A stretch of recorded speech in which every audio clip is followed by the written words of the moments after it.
for me, this means quite a few things. So this means, what does it look like to be in choir? I think for those of us that are in the children and youth choir world, or grew up in one of those types of choirs, we kind of know, in our sleep what it's like to be in a choir. But for How would you like to grow your choir by double in just 2 years? That's what this video series is all about. Welcome to Choir Success, where we uncover the best practices for managing choirs and choruses in today's age, and so that you and your music and your whole community can thrive.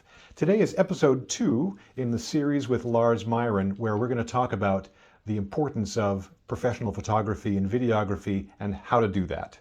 And now on with the interview. And so today we're going to talk about photography and videography and how that helped Columbia choirs with their journey to double and then maybe triple in size.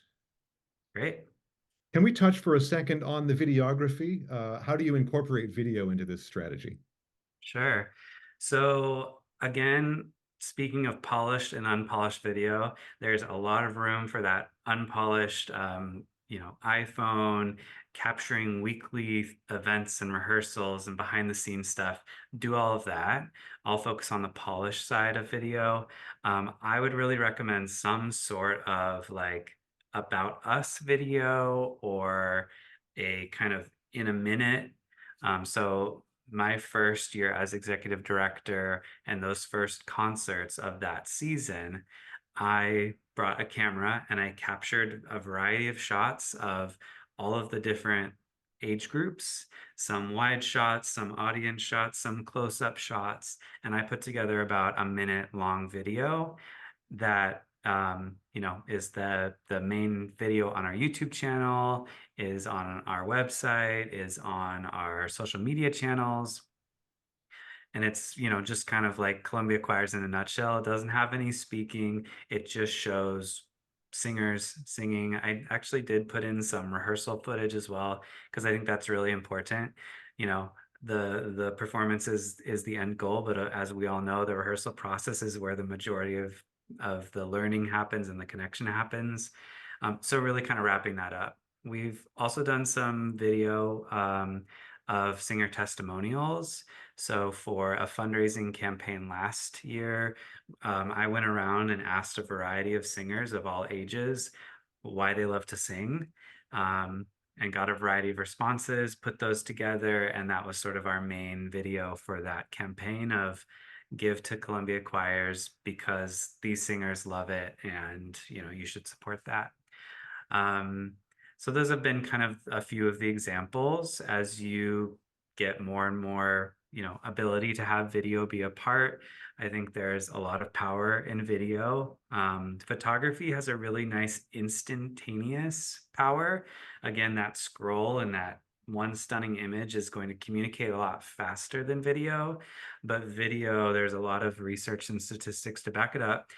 Video is more effective, educates the potential customer more about what they're going to get themselves into, and really captures the voices and the essence of an organization like a youth choir or a community choir in a really, really, kind of magical way. So video is very powerful. We've done it a little bit less of that polished video than polished photography, but it's on the radar for more and more. Well, I know people are going to really appreciate all these tips, and thank you for sharing your particular expertise on this topic. So, how does it all work? Why did you choose to hire a professional photographer rather than just having somebody take a few snaps? Sure. So I want to start by saying that there is equal value, I think, in both what I consider polished media. And when I say media, I'm referring to photography and video, polished and unpolished. And unpolished being iPhone photography, iPhone video, those snaps in the middle of a retreat or a tour, those definitely have a place. What I want to focus talking on today, though, is the polished stuff. This is stuff that takes more skill or more money. But my philosophy and what we've seen is that it really has paid off to invest in the polished stuff. I will admit upfront that my background is that I am also a professional videographer and photographer. So Columbia Choirs has been lucky enough to have that skill set on board. That said, it still has taken quite a bit of my effort and time that I am paid for to do those things. So it's not that it doesn't come with the price when it's internal. But I know that organizations that maybe don't have that could look to their volunteer base. Maybe there's someone that can help them get started. But I do also think in the end, if you are looking to really level up that media, that it is good, it is worth it to invest some money in a professional, experienced photographer to help you do that. Right. And so you were the primary photographer, but what did you actually do? What did you wind up taking pictures of, and where did you wind up using those pictures? So because our focus in the last two seasons has been on recruitment, I've been really focused on capturing the experience. So um, for me, this means quite a few things.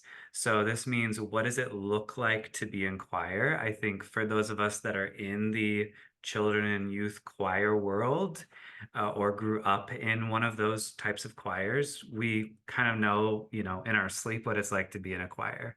But for folks that have never been in a choir, for those that maybe are coming from a different country, have immigrated here, are establishing their families here in the States, a children's choir might not be a concept that they understand as it pertains to an American children's choir here in the States.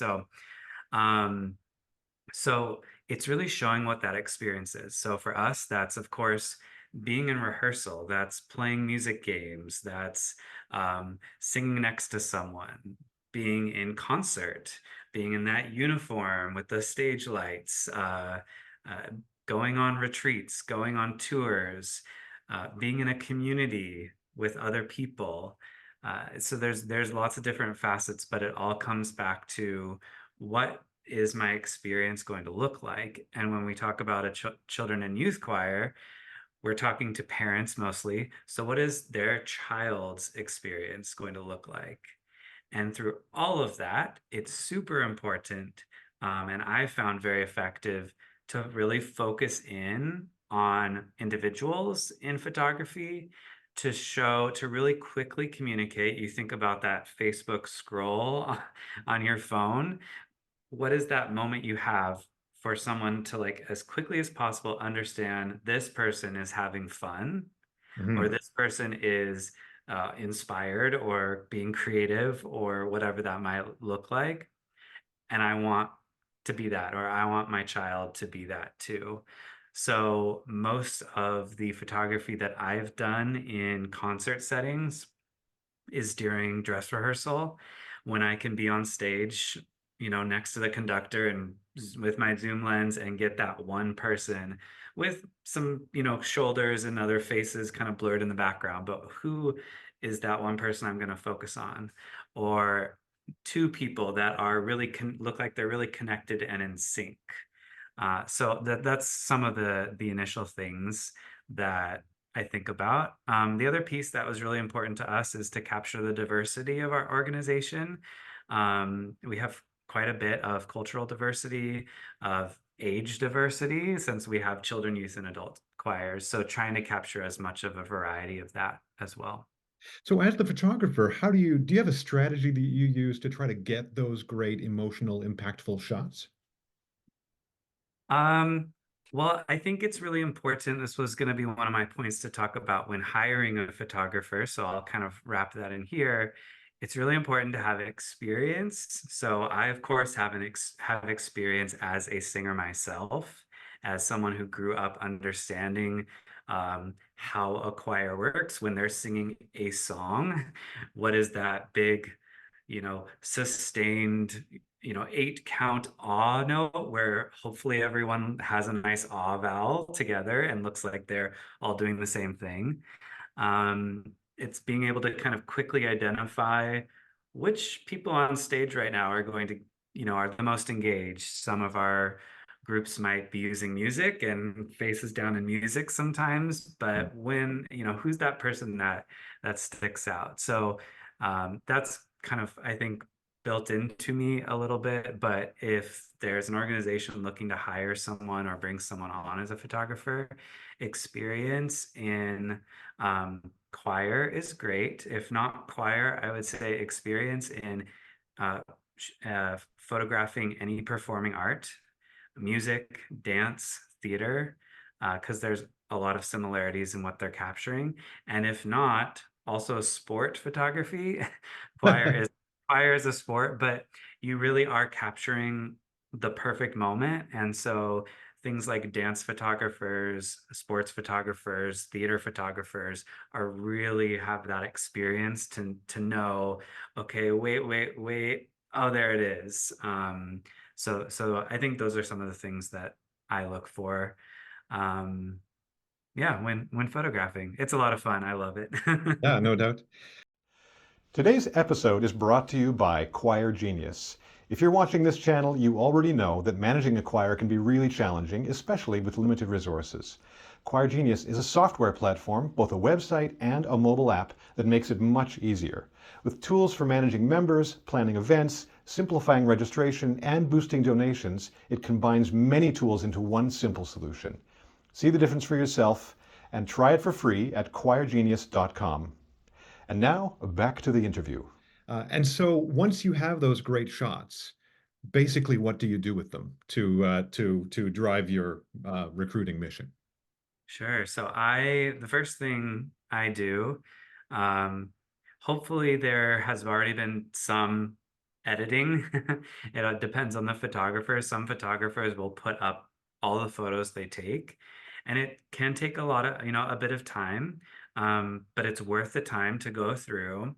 And again, I would just encourage folks to use their gut. Which one do you lean into more? Which photo do you, smile at more?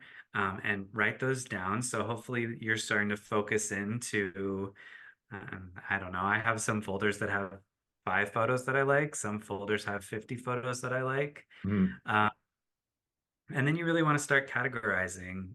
This could just be in your brain categorizing on a piece of paper. You could use folders to categorize individual singers, group shots, games and play, concert, some of these different scenarios for us. I would categorize children, youth, and adults because, of course, when I'm recruiting for adults, I want to use the photos of adults. Right. Uh, so that's kind of the start. And then it really depends on what I'm working on. So if I'm working on a recruitment flyer, I'm normally finding an individual singer that really stands out, that's somewhere in the middle age-wise of what I'm recruiting for, that is, the right demographic of what I'm recruiting for, that sticks out, that stands out, that just makes me smile. So that's kind of always my main image. And then I like to put a few complementary images. So if I've got a strong singer doing a nice vowel, smiling, bright eyes, then I'll partner that with 4 singers with their arms around them at a retreat. Okay, that's friends. And then I'll partner that with, if it's for a youth choir, they go touring. So the whole group in front of the Golden Gate Bridge. And then I'll partner that with, I don't know, an instrument or the conductor doing their, conducting pose to kind of give like a 360 look at what that is. So it all depends on the end product, but those are some of my thoughts. Got it. And it sounds to me like the continuation of that conversation is going to move right into beautiful segue into tailoring your messaging points, which will be the next episode. So thank you for this, and we will see you on the other side for that next episode. Great. I am super excited for the next installment in this video series with Lars Myron, where we're going to talk about tailoring your messaging to the different audiences around your group. Information you do not want to miss. So subscribe to the channel, click on the bell icon so YouTube will notify you about it. And if you like this video, then click on the like button so other people can find it as well. Thanks so much. Have yourself a great day.